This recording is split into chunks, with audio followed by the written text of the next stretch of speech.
Welcome to Auto Mundial, the weekly car news and review show. This time, we're taking a look at Mercedes' all-new AMG C-Class.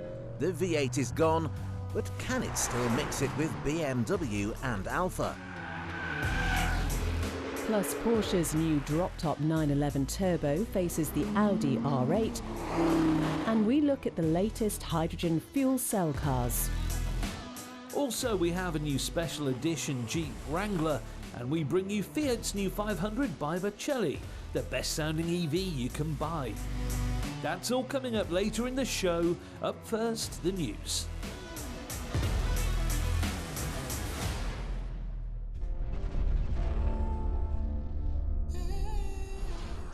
After 11 years, production of Lamborghini's Aventador has finally come to an end. The brand's iconic V12 flagship has spawned various different versions over the years, with the last car to roll off the production line being an Ultimate Roadster.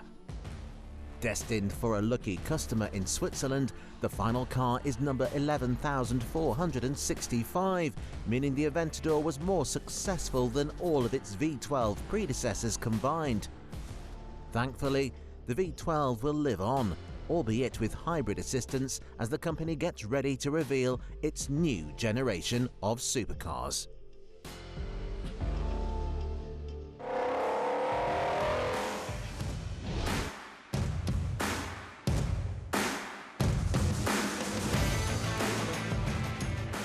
Amazingly, it's been 15 years now since we were first introduced to Fiat's 21st century Cinquecento, and even more amazingly, you can still buy one.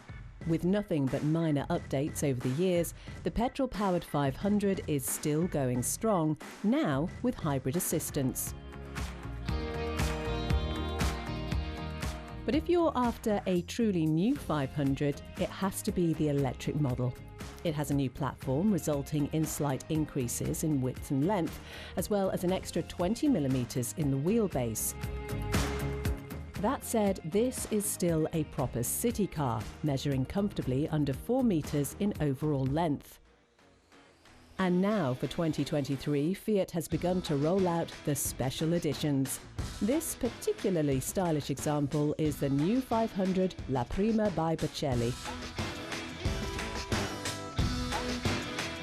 It's a result of a collaboration by the much-loved Italian tenor, so as you might expect, the big selling point is its impressive sound system. It's time to say goodbye to the standard car's basic audio. This one gets a 320-watt JBL system, allowing you to bathe in the sweet dulcet tones of Signor Bocelli as you slide the electric roof open among the idyllic, sun-drenched Tuscan countryside. It might be just as good on a rainy day in Rotherham, but we'll leave that up to you. The great tenor himself tested the system and gave it his seal of approval. Otherwise, the Bocelli edition is like any other La Prima model. La Prima is the highest trim level, and with that comes a set of 17-inch diamond-cut alloys, LED headlights, and a beautifully trimmed interior. 116 brake horsepower is sent to the front wheels, gently propelling the 500 from 0 to 62 in 9 seconds. Top speed is similarly relaxed at 93 miles per hour. The range is 199 miles, putting it comfortably ahead of the Honda E and Mini Electric.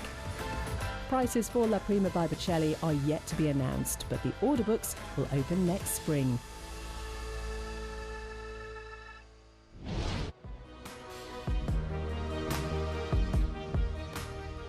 While manufacturers all over the world continue to develop and produce more and more EVs, a handful are still experimenting with hydrogen. A few years ago, if you wanted to run a hydrogen-powered car in the UK, you were mainly confined to London due to the lack of refuelling stations.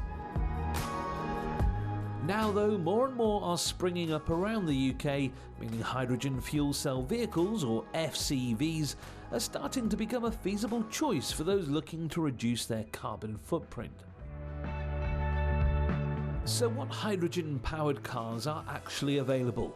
Well, there aren't many, especially now Honda has discontinued the Clarity, but Toyota and Hyundai both have FCVs ready to go, with the Toyota already on sale.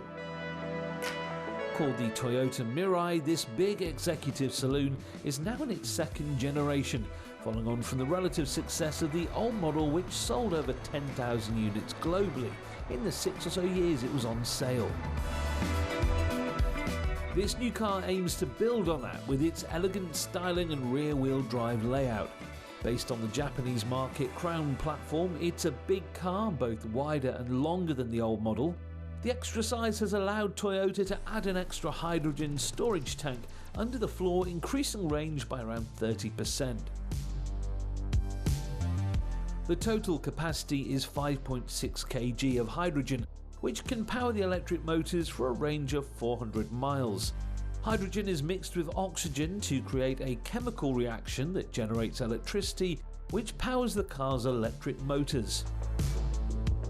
FCVs then drive like electric cars, but they have the advantage of being able to be topped up at a filling station in minutes. The MIRAI system is so efficient that it actually cleans the air it drives through. Its special fabric filters capture all sorts of pollutants as it drives along, expelling nothing but water from the exhaust. Inside, the £50,000 MIRAI gets a pleasingly upmarket interior with lots of leather and plenty of gizmos. It gets a big 12.3-inch infotainment system and a digital instrument display. It's all very smart and functional, with nothing out of the ordinary giving away its powertrain. Sadly, the MIRAI's performance doesn't quite match its looks. It's a near 2-ton car producing 180 brake horsepower. 0 to 62 takes a steady 9 seconds, meaning most pure EVs will show it a clean pair of heels. So how about the Hyundai Nexo? Well, like the MIRAI, it's not exactly rapid, hitting 62 from rest in 9.5 seconds. What it is, though, is a good-looking practical family SUV with a 414-mile range. Apart from the front lighting setup, the styling is unique to the Nexo, unlike anything else in the brand's range. Its soft, clean lines are mirrored on the inside too, but the modern design is combined with lots of slightly more old-school buttons. However, while there are now more hydrogen filling stations than ever before, they are still few and far between. There are currently only 14 filling stations in the UK, mostly in London, but there are more on their way. It seems that hydrogen cars are still a way off from becoming mainstream due to their lacking infrastructure. But with cars like the MIRAI and the Nexo on offer, it seems the manufacturers are ready.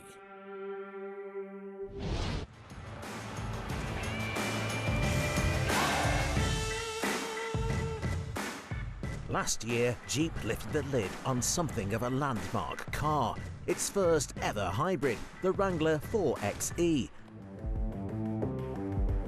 Aiming to make the boxy 4x4 more appealing in countries where gas guzzlers are becoming less than welcome. It pairs a 2-litre petrol engine with a 17 kilowatt-hour lithium-ion battery pack. The regular car's torque converter has been ditched in favour of a belt-driven starter generator and electric motor. The result is an impressive power output of 375 brake horsepower and a small but useful electric-only range of 25 miles, which should be handy for silently exploring the outdoors or just driving through town on your way to work.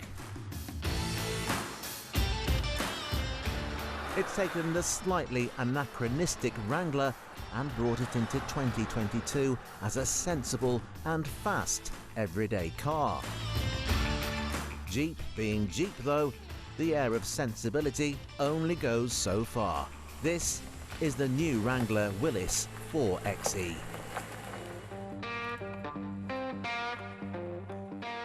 A plug-in hybrid Jeep with some added nostalgia.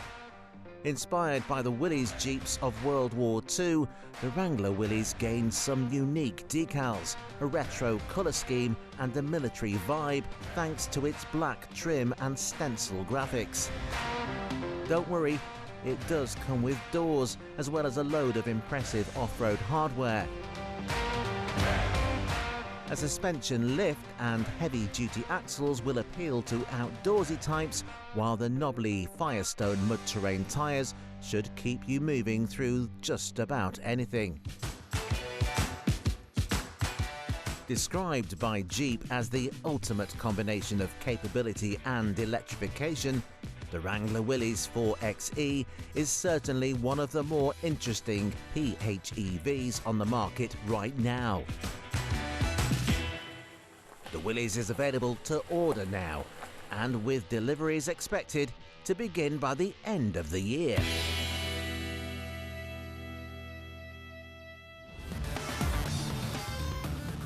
After the break, AMG's new 4-cylinder M3 rival.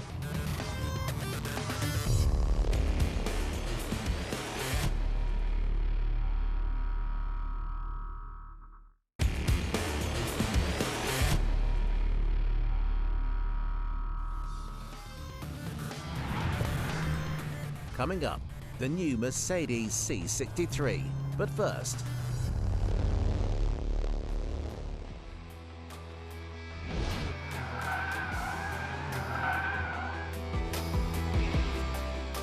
when we first saw the new 992 generation Porsche 911, it's fair to say we weren't exactly blown away. It was bigger, heavier, and less pretty than the model that came before it, but it was packed full of incredible kit, and the interior really impressed. What we were really excited for, though, was the turbo version, and it certainly impressed. Now, though, Porsche has been busy chopping the roof off, so how have they got on?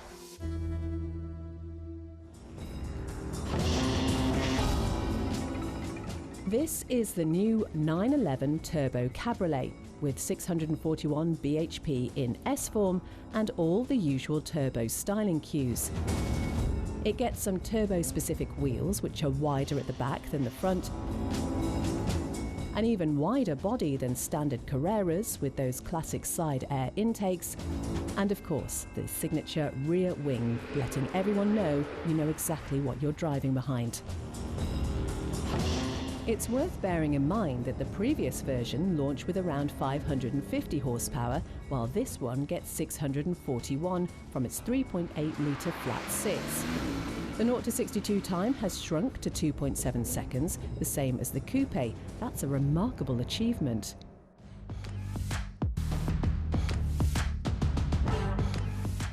Every single little detail has been improved.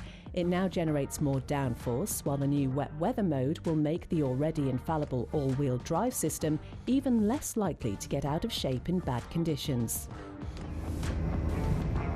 The suspension has been upgraded too, with faster reacting dampers and lower springs. It also retains the four-wheel steering to keep it agile and disguise its bulk.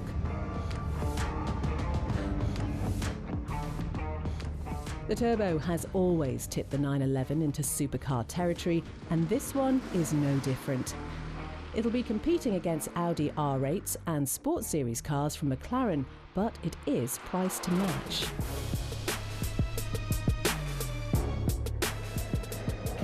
But is a supercar with the engine hanging right out the back still as competitive as it once was? After all, if you want a German supercar for about the same money, the Audi R8 Spider still offers a huge amount of bang for your buck.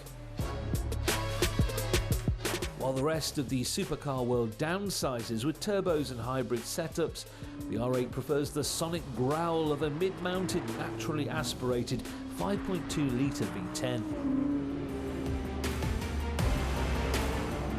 The R8 received a refresh a couple of years ago, with the V10 performance model putting out 611 brake horsepower, and the standard model also getting a boost up to 562. That means there's plenty of power on tap to reach 62 miles per hour in just over 3 seconds, thanks to its all-wheel drive system and a top speed of 204 miles per hour.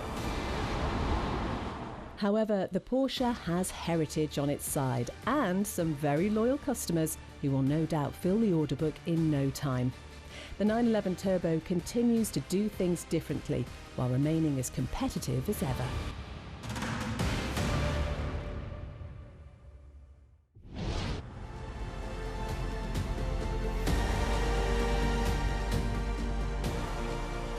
With the new Mercedes C-Class now filling dealer forecourts, it was only a matter of time before Merc's in-house tuners, AMG, got their hands on it, and this is what they've come up with, the all-new C43.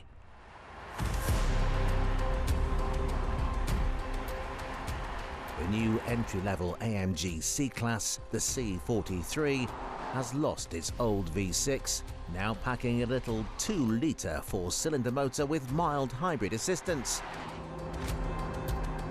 That may sound a bit disappointing, and it is if we're honest, but power has increased from 375 to 402 brake horsepower.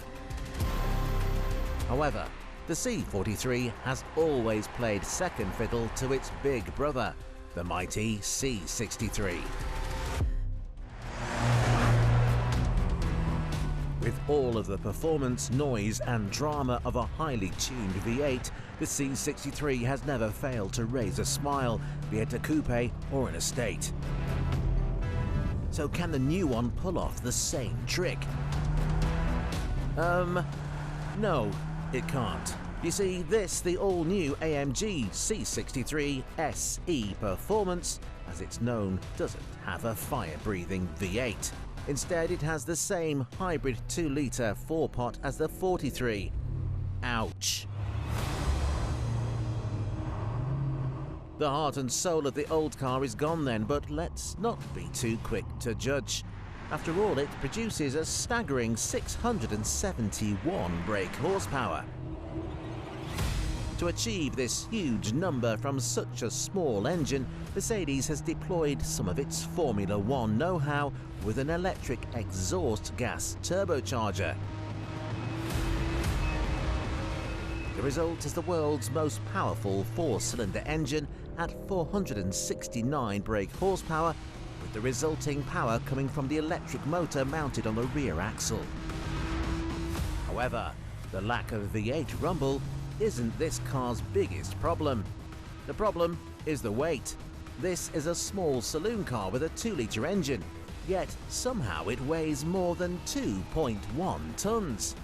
That's more than a Land Rover Discovery Sport. The sheer power, though, is enough to produce some impressive straight-line numbers.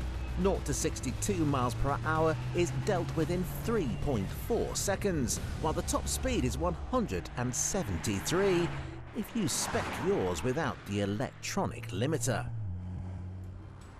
So, how does that compare with its rivals? Well, for as long as there have been fast Mercs, they've been contending with the fast BMWs. This is the current M3, and we know what you're thinking. It's not exactly a looker. Look past the dodgy styling though, and the M3 remains an exemplary fast saloon. Under the bonnet sits a BMW staple, a 3-litre straight 6, this time with 2 turbos producing 503 brake horsepower. And while there is a 4-wheel drive version available, purists can still opt for the rear drive model with no hybrid assistance in sight. And while it can be considered a bit porky in this class at 1,800 kilos, that's still a big chunk less than the Mercedes. It does lose out on outright pace versus the AMG, hitting 62 from rest in just under 4 seconds, but keen drivers will soon forgive it. The BMW may still be the obvious choice for many, but it is not our favourite. That accolade goes to the finest compact sports saloon you can buy right now, the sublime Alfa Romeo Giulia Quadrifoglio.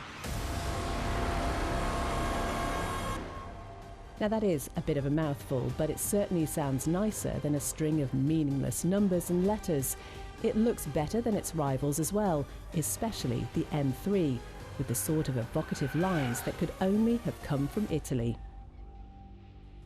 The Ferrari-developed turbocharged 2.9-litre V6 still pumps out 503 brake horsepower, matching the M3, and it will still hit 62 in exactly the same time of 3.9 seconds. It's still very much rear-wheel drive too, and manages to feel a little bit old-fashioned, but in a really good way. And it goes to show that a sports saloon need not weigh as much as a Land Rover, weighing in at significantly less than the BMW, never mind the Mercedes. We'll have to wait until the C63 is out in the world to find out how it really performs. In the meantime, however, there are two great alternatives ready to go.